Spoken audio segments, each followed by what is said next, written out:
dernière fois, on a regardé un sujet, depuis le mois d'août, on suit un peu certains sujets, mais on a regardé est-ce qu'on peut vivre la vie chrétienne? Et on a mentionné que le Seigneur nous donne son esprit, et on a mentionné un verset aussi qui dit qu'il nous donne tout ce qu'il faut, dans mes propres mots, là, tout ce qu'il faut pour vivre la vie chrétienne, parce qu'il donne son esprit. Il y a d'autres choses aussi qu'on va regarder ce matin. Et je crois que c'est important. Nous sommes dans une période de temps, on a parlé de ça ce matin un petit peu.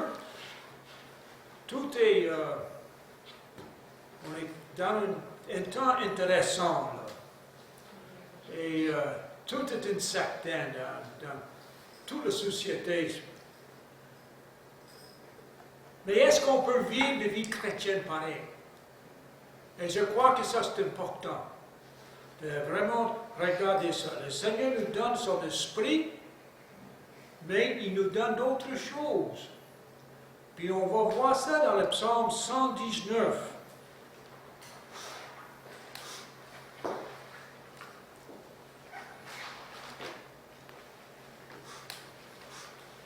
On ne va pas tout lire le psaume parce que c'est grand, mais on va lire au moins, on va dire 1 à 16, si on a le temps.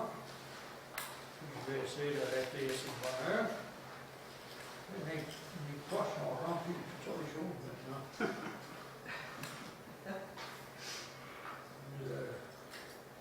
Alors, James, est-ce que je peux te demander, s'il vous plaît, de lire le verset 1 à 16?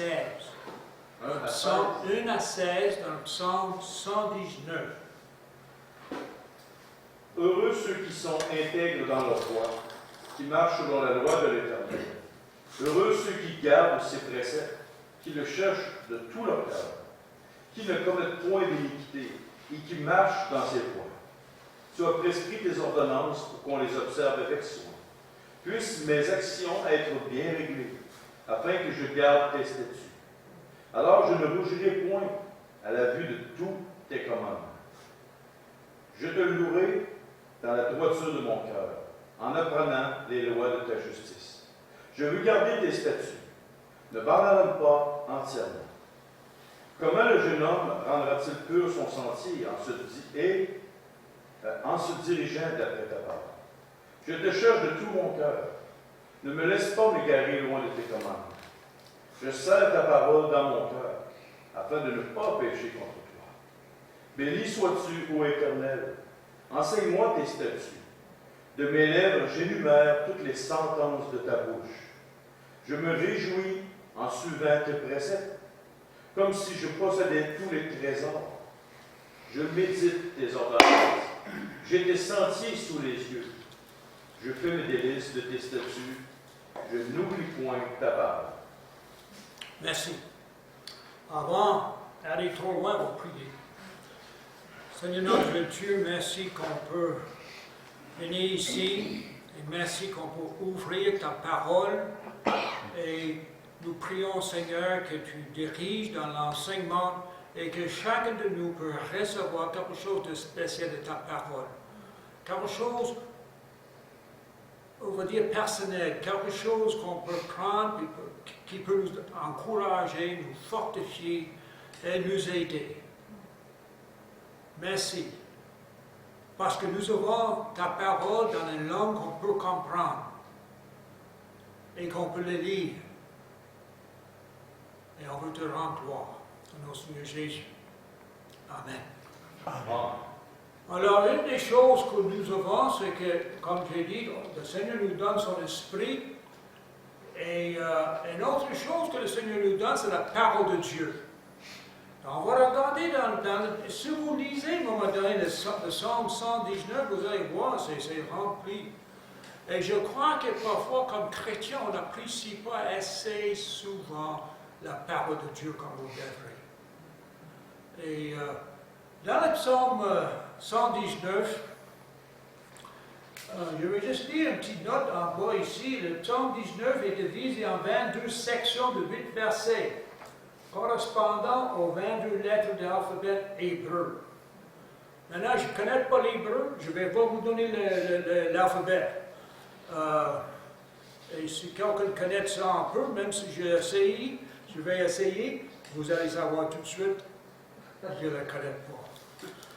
Alors, mais je vais donner les lettres qu'on connaît, A, B, C. Alors, section A, 1 à 8.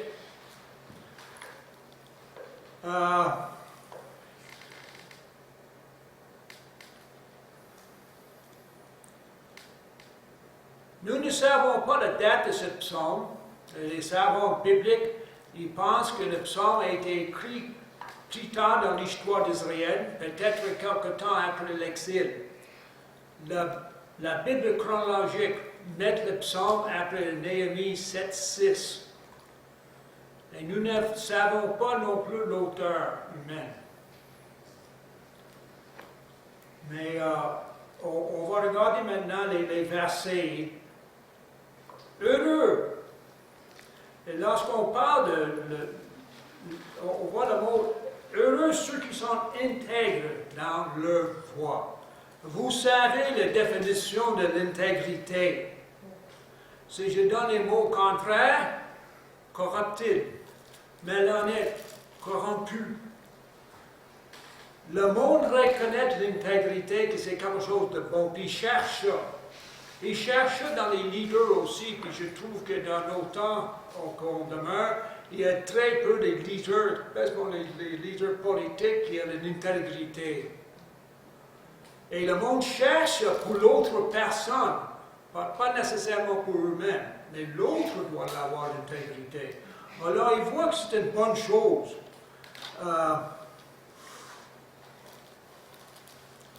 On peut entendre aujourd'hui de toutes sortes de corruptions. Et il me semble, si on veut faire un gâteau, on doit suivre la recette. Si la Bible nous dit, si on veut être heureux, on doit suivre la recette. Maintenant, avec une recette, on a le choix. On n'a pas regarder la recette du tout. On a le choix de la jeter dans la poubelle, puis faire comme on veut. On a le choix de regarder la recette puis l'utiliser, ou regarder puis décider de ne pas l'utiliser. Et combien de personnes, ils veulent l'intégrité, mais ils ne veulent pas suivre la recette. La recette est dans la parole de Dieu. Le bonheur, comment avoir le bonheur? C'est dans la parole de Dieu. Alors, heureux ceux qui sont intègres. Alors, si on veut être heureux, premièrement, on voit qu'on doit avoir l'intégrité ou l'honnêteté. On voit plus loin. Et lorsqu'on regarde le verset, cette partie, regarde qu'est-ce que la parole dit. Et trop souvent, on peut lire une section, on a une étude biblique, une classe, puis parfois je fais lire les enfants de certains passages de la parole, puis je demande aux enfants, qu'est-ce que ça dit? Et je pose des questions parfois. Il va me donner la réponse qu'il pense que je veux entendre. Et c'est une réponse assez spirituelle qu'il veut, il pense que je veux entendre ça. Mais je dis, qu'est-ce que la Bible dit? Qu'est-ce que vous avez lu? Et de prendre l'habitude de lire la Bible, puis regarder qu'est-ce que la Bible dit. Pas qu'est-ce que je pense que la réponse est spirituelle. Quelle réponse est spirituelle? Qu'est-ce que la Bible dit? Alors, on voit ici, si on veut être heureux, soyez intègre. Si on continue dans ce passage, marchez selon la loi de l'Éternel. Gardez ses préceptes. Et les mots préceptes, je dois regarder, malgré j'aime pas ça, je dois regarder dans le dictionnaire parfois, de voir les mots, pour que ce soit précis pour moi, pour les définitions. C'est directive. ses règles, ses recommandations, son enseignement. C'est pas un ordre qu'il donne. Et je trouve ça intéressant. Ses directives, ses recommandations. Quand je regarde ça, me semble, quand il dit de garder ses préceptes, ça nous montre la tendresse de Dieu, ça nous montre l'amour de Dieu, et ça nous montre aussi que nous avons un choix à faire. Il nous donne des recommandations, mais il ne nous force pas dessus. On a le choix d'obéir ou pas obéir. Et en tout cas, pour moi, je trouve intéressant. Après, on continue dans ce passage, on voit « Cherchez de tout votre cœur tout ce qui est observe avec soin, tout ce qui demande. Marchez dans ses voies. Si on veut être heureux, c'est ça la recette qu'il donne dans ce passage. Souvent, on regarde dans le monde, ceux qui ne marchent pas dans ces voies, est-ce qu'ils sont heureux? Regarde les nouvelles. Vous n'avez pas besoin de regarder trop longtemps pour voir que ça ne va pas bien. Le monde sont agités, le monde sont troublés, il y a une confusion dans notre société. Et j'ai une idée que le monde ne sont pas si heureux que ça, juste en regardant tout ce qui se passe. Et il ne peut pas être heureux s'il jette à côté la recette que Dieu donne. Alors, on voit cette recette. Alors, puis on continue dans le verset 4. Tu as prescrit tes ordonnances pour qu'on les observe avec soin. Il nous donne ces règlements. Pourquoi? Pour qu'on puisse les suivre et les observer avec soin. Pourquoi? Mais je regarde ici, je vois, Dieu a donné ces règlements parce qu'il sait qu'est-ce qui marche pour nous, parce qu'il nous connaît, il nous a créés, alors il nous connaît et il sait qu'est-ce qu'on a besoin.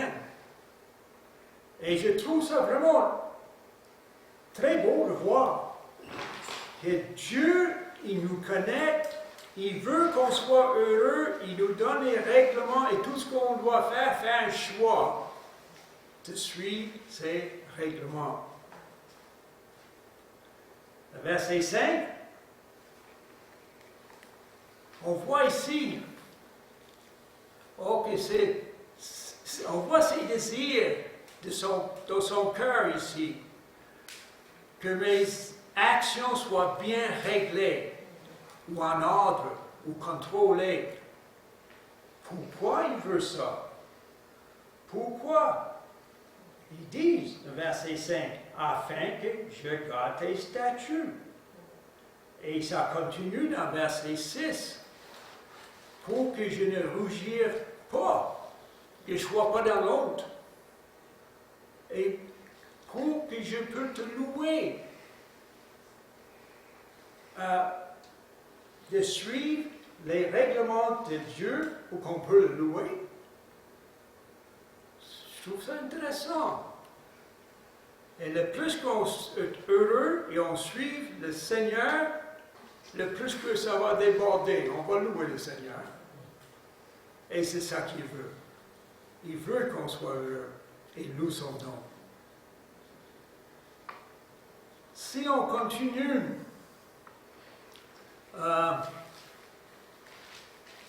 je vais poser des questions. Est-ce que c'est le désir de nos cœurs à nous de suivre ces commandements, ces ordonnances?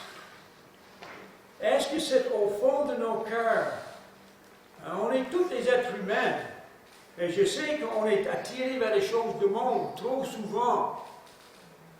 Est-ce qu'au fond de nous, on a le désir profond de louer son nom et suivre ses commandements, de suivre ses ordonnances? On voit ça dans verset 8.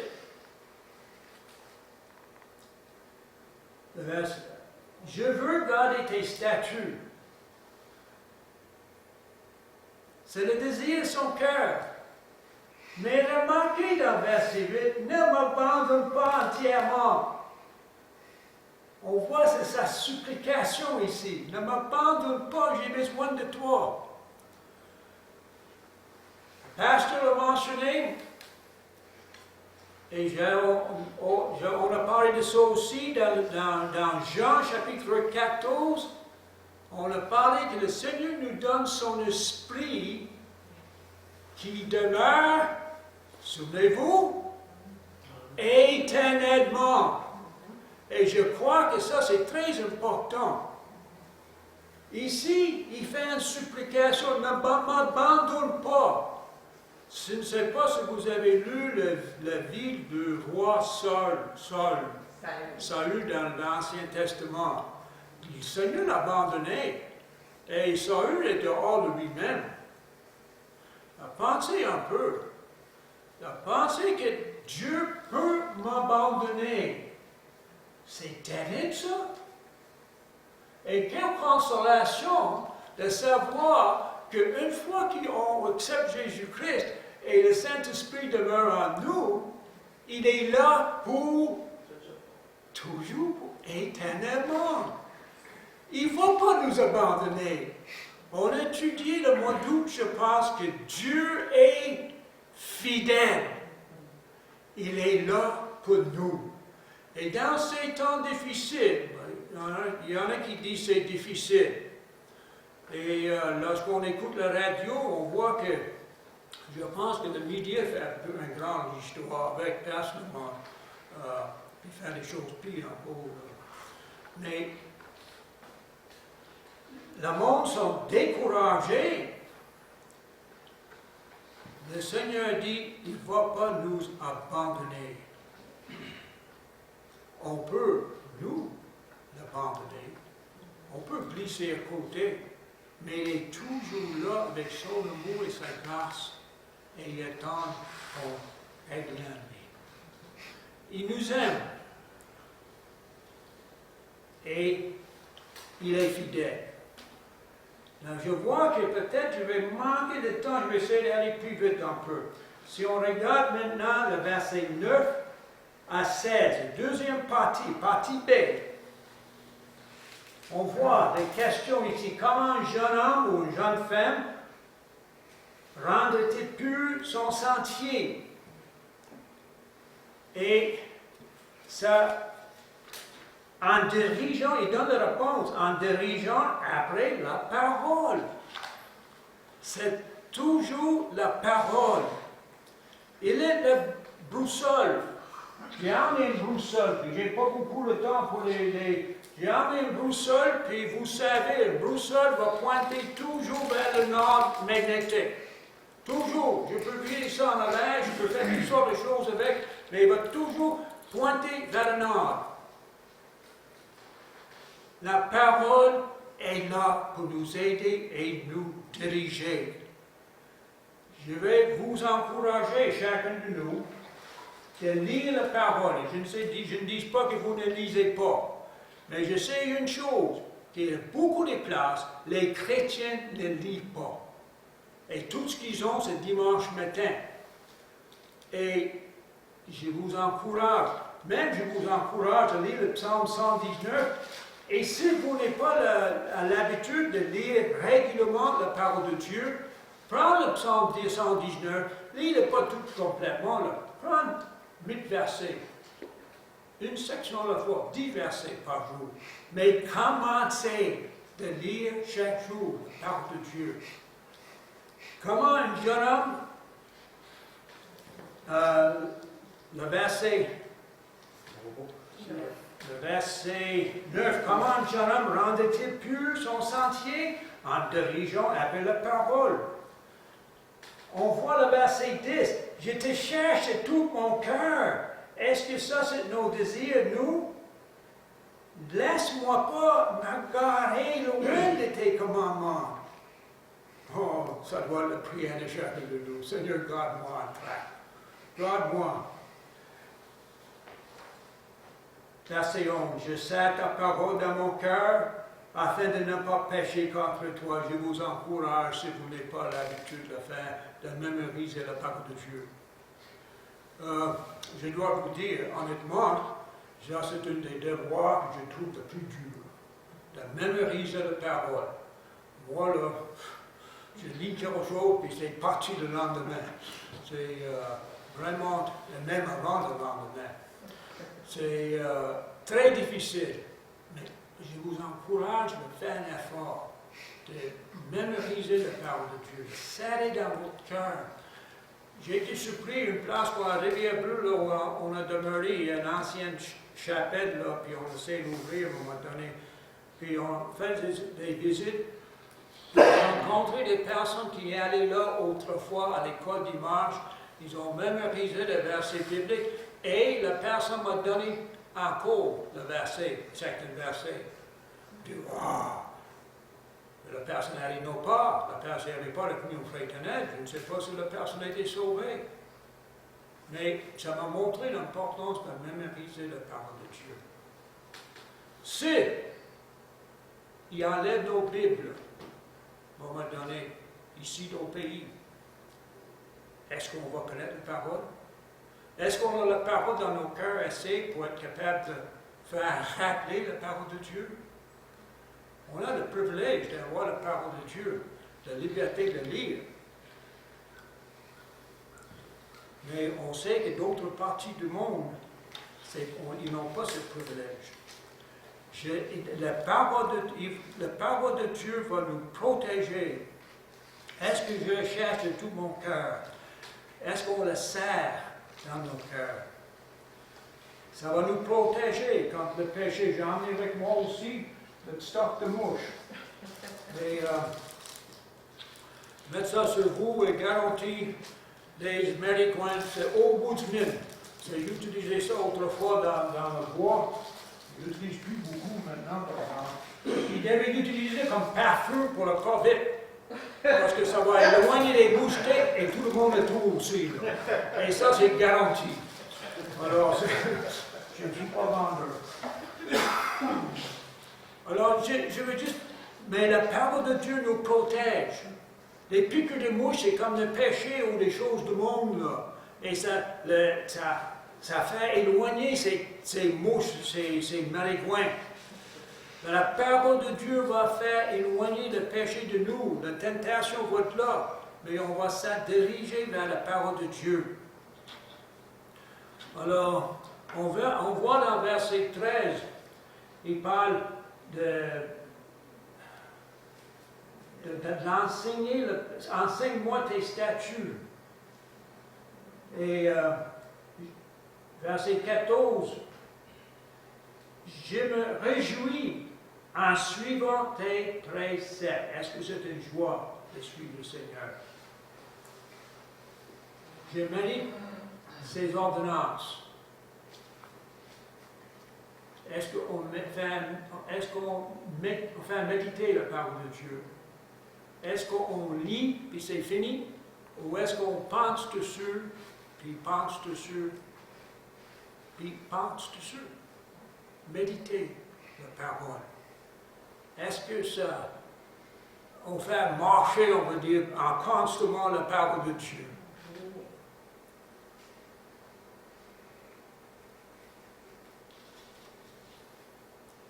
Verset 16, je vais terminer avec ça. Je fais mes délices de tes statuts. Je n'oublie point ta parole. Maintenant, pensez un peu mes délices. Quand je mange quelque chose, j'aime ça, c'est un délice. Là. Comment est-ce qu'on le mange? Mais je ne sais pas, je pense qu'on peut le manger vite parce qu'on l'aime tellement, ou on peut le prendre des petits morceaux à la fois, puis juste goûter ça, c'est bon, puis prendre notre temps d'apprécier qu'est-ce qu'on mange. C'est ça, une délice. Est-ce qu'on prend le temps d'apprécier la parole de Dieu? La parole de Dieu, et si on continue plus loin, puis on va arrêter là, c'est comme un trésor. Si vous savez que dans chez moi, avant qu'on a acheté la maison là-bas il y a quelques années, si vous savez qu'il y avait un trésor de 1 million enterré quelque part, je suis certain que vous aurez m'offrir plus l'argent que j'ai payé pour que vous pouvez chercher ce trésor. Combien de personnes ont perdu leur vie en cherchant de l'or?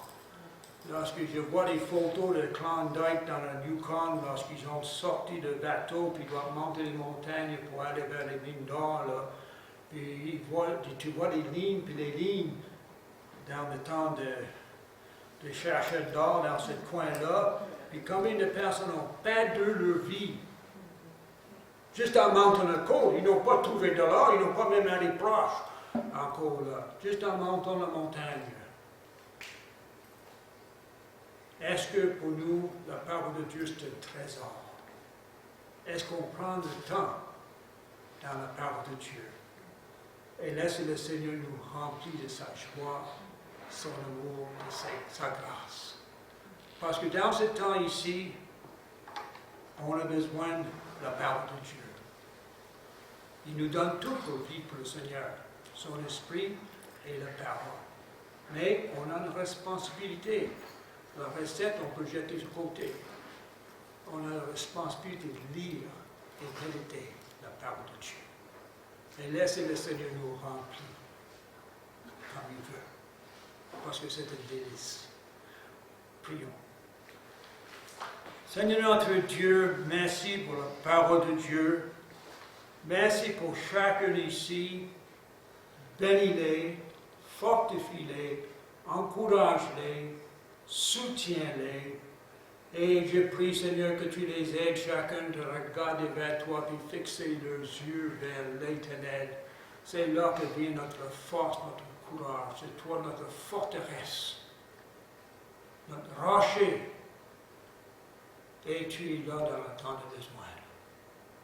Je prie, Seigneur, pour chacun, si on est habitué ou pas, qu'on va prendre l'habitude de lire ta parole et méditer ta parole et laisser la parole parler nos cœurs. Et laisser par la parole de Dieu que on trouve le courage et la force chaque jour qu'on a besoin. Merci pour ce privilège qu'on a d'avoir la parole et la liberté qu'on a de lire. Dirige chacun, nous prions pour chacun cette semaine, que tu les bénis, tu les fortifies et tu les encourages en Jésus-Christ. Au nom du Seigneur Jésus. Amen. Amen. Amen.